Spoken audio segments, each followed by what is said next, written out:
ಮಲೆನಾಡು ರೀತಿಯಲ್ಲಿ ಮಲೆನಾಡು ಫೀಲ್ ಬರುವಂಥ ರೀತಿಯಲ್ಲಿ ಇರುವಂಥ ಹಚ್ಚ ಹಸಿರಾಗಿರುವಂಥ ಈ ಜಮೀನು ನಾನು ಚಿಕ್ಕ ಬೈರಮಂಗಲ ಗ್ರಾಮದಲ್ಲಿದ್ದೇನೆ. ವೀಕ್ಷಕರೇ, 10 ಎಕರೆ ಜಮೀನಿನಲ್ಲಿ ಬೆಳೆ ಬೆಳೀತಾ ಇರುವಂಥದ್ದು ಎಷ್ಟರ ಮಟ್ಟಿಗೆ ಖುಷಿಯಾಗಿದೆ ಅಂತಂದರೆ, ಇಲ್ಲಿ ರೈತರು ಉಳುಮೆ ಮಾಡ್ಕೊಂಡು ಭೂಮಿನ ಉಳುಮೆ ಮಾಡ್ತಾ ಇದ್ದಾರೆ. ಸುತ್ತು ಎಷ್ಟು ನೋಡಿದ್ರು ಕೂಡ ಏನು ತೆಂಗಿನ ಮರ, ಇಲ್ಲಿ ಬೆಳೆ ಬೆಳೀತಾ ಇರುವಂಥದ್ದು ಬೂದ್ಗುಂಬಳಕಾಯಿ. ಬೂದ್ಗುಂಬಳ ಹಾಕೋಣ ಅಂತ ರೆಡಿ ಮಾಡ್ತಾ ಇದ್ದಾರೆ. ಈಗ ಜಮೀನಲ್ಲಿ ವಶಕ್ಕೆ ತೆಗೆದುಕೊಳ್ತಾ ಇದ್ದಾರಲ್ಲ, ಭೂಮಿ ವಶಕ್ಕೆ ತೆಗೆದುಕೊಳ್ತಾ ಇದ್ದಾರೆ. ಅದೇ ನಾವು ಬೇಡ ಅಂತಾನೆ ನಾವು ಹೋರಾಟ ಮಾಡ್ತಾ ಇರೋದು. ಆದರೂ ಇಂಥ ಫಲವತ್ತಾದ ಭೂಮಿನ ಕಳ್ಕೊಳ್ಳೋಕೆ ನಮಗೂ ಬೇಜಾರಾಗ್ತಿದೆ.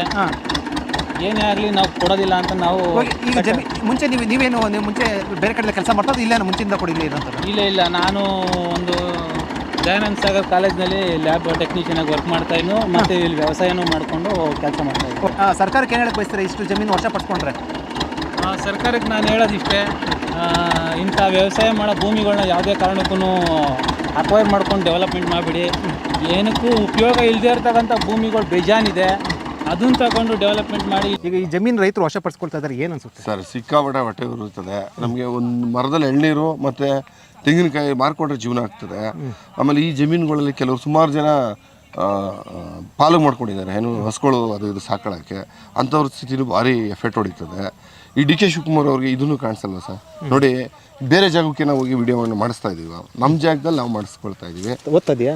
ಏನು ಓದ್ತದ್ಯಾ? ಫಸ್ಟ್ ಇಯರ್ ಡಿಗ್ರಿ ಇಲ್ಲಿ ಅಮೃತ ಕಾಲೇಜು. ಇವಾಗ ನೋಡಿ, ಈ ಜಮೀನು ಇವಾಗ ನೀನೇ ಮರ ನೋಡಿ ಕೈಗೆ ಅನಿಸುತ್ತೆ ಇಲ್ಲಿ ಇದು ಎಳ್ನೀರು. ಈಗ ಈ ಜಮೀನು ನೀವು ದಿನ ಬೆಳಗ್ಗೆ ಬರ್ತೀರಾ, ಸಂಜೆ ಬರ್ತೀರಾ, ಈ ಜಮೀನು ಹೋಗ್ತಾ ಇದೆಯಾ? ಈ ಜಮೀನು ಹೋಗುತ್ತೆ ಅಂದ್ರೆ ಏನು ಅನ್ಸುತ್ತಪ್ಪಿ? ಬೇಜಾರಾಯ್ತದ? ನೀವು ಅಪ್ಪ ಮಾಡಿದ್ದು ಜಮೀನು, ತಾತ ಅವ್ರು ಮಾಡಿದ್ದು ಜಮೀನು? ನಮ್ಮ ತಾತ ನಮ್ಮ ಅಪ್ಪ ಮಾಡಿದ್ದು ಜಮೀನು. ಜಮೀನು ಕೊಟ್ಟು ಜಮೀನು ತಗೊಂಡು ದುಡ್ಡು ಕೊಡ್ತಾರೆ, ಮುಂದೆ ಕೆಲಸನೂ ಕೊಡ್ತಿಲ್ಲ ಫ್ಯಾಕ್ಟ್ರಿಗಳು ಅಂತಂದ್ರೆ ಏನು ಅನ್ಸುತ್ತೆ? ಬೇಡ, ನಮಗೆ ಜಮೀನೇ ಬೇಕು. ನಮ್ಮ ಜಮೀನು ಬಂಜರು ಅಂತ ಒಂದು ಹೇಳಿಕೆ ಏನು ಕೊಟ್ಟಿದ್ದಾನೆ ಅವನು, ಯಾರೋ ಅಯೋಗ್ಯ. ಆ ಅಯೋಗ್ಯ ಸರ್ಕಾರಕ್ಕೆ ಏನೋ ಒಂದು ಮಾಹಿತಿ ಕೊಟ್ಟಿದ್ದಾನಂತಲ್ಲ, ಆ ಅಧಿಕಾರಿ ಬರಬೇಕು ಇಲ್ಲಿಗೆ ಫಸ್ಟು. ಆ ಅಧಿಕಾರಿ ಏನು ಕೊಟ್ಟಿದ್ದಾನೆ ಅದನ್ನು ಇವ್ರು ಸರ್ಕಾರ ಏನು ನೋಡಿದಾರಲ್ಲ, ದೇವ್ರು ಕಣ್ಣು ಕೊಟ್ಟಿದ್ದಾನಲ್ಲ, ಆ ಬಂಜರು ಭೂಮಿ ಅಂತ ಒಂದು ದಾಖಲೆನಲ್ಲಿ ಏನು ನೋಡಿದ್ದಾರೆ ಅವರು ಬರಬೇಕು ಇಲ್ಲಿಗೆ.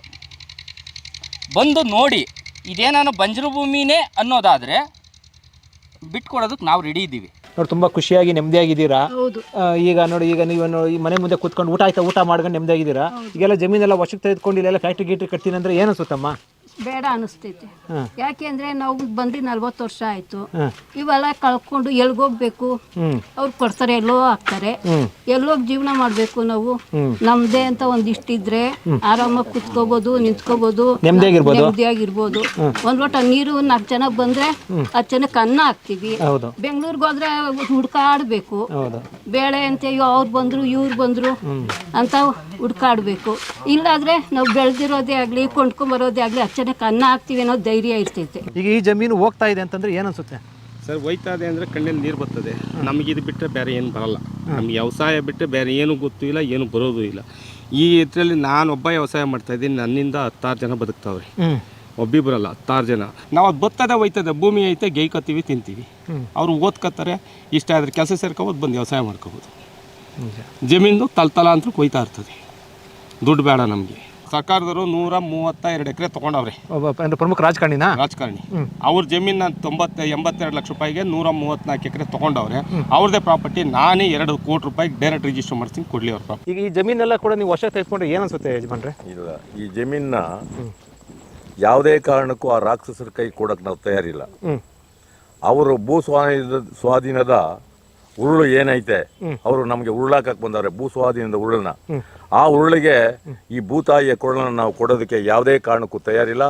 ಭೂಮಿ ಯಾವುದೇ ಕಾರಣಕ್ಕೂ ಅವರು 1 ಇಂಚು ಕೂಡ ನಾವು ಬಿಟ್ಕೊಡೋದಿಲ್ಲ ಅಂತ ಈ ಸಂದರ್ಭದಲ್ಲಿ ನಾವು ಹೇಳ್ಬೇಕಾಗ್ತದೆ. ಸುಮಾರು ವರ್ಷದಿಂದ 5-6 ವರ್ಷದಿಂದ ಕಷ್ಟ ಬಿದ್ದು ನೀರು ಕಟ್ಕೊಂಡು ಎಲ್ಲ ಸಾಕೋ ಬಂದಿದ್ದೀವಿ. ಇವತ್ತಿನ ದಿವಸ ಇದನ್ನೆಲ್ಲ ತೆಗಿಬೇಕು ಅಂದ್ರೆ ಏನು ದುಡ್ಡು ಕೊಟ್ಟರು ತಾನೆ ನಮಗೂ ಸಮಾಧಾನ ಇಲ್ಲ. ನೋಡು, ನೀರು ಕಟ್ಕೊಂಡು ಜೋಳ ಬೆಳ್ಕೊಂಡು ದನ ಮೇಯಿಸ್ಕೊಂಡು ಏನೋ ಮಾಡ್ಕೊಂಡು ಹೋಗ್ತಾ ಇದ್ದೀವಿ. ಈಗ 2ನೇ ಬೆಳೆ ಬಂತು, ತಿರ್ಗಾ 3ನೇ ಬೆಳೆ ಬೆಳಿತೀವಿ.